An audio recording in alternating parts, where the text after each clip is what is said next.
Hello, on the screen is a summary of what I will go over in this video.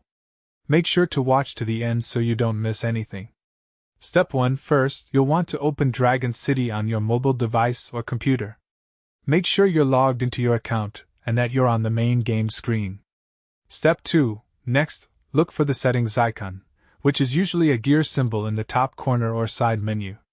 Tap on it to open your settings options. Step 3.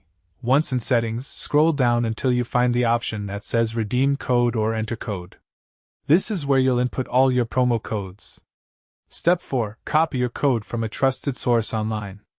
You can find the latest working codes on the official Dragon City social media pages or fan community forums. Just make sure the code hasn't expired. Step 5. Paste the code into the text field and hit the Redeem or Submit button. You'll see a confirmation message if it worked.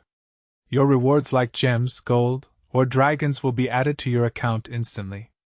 Make sure you complete these steps in order for the best results.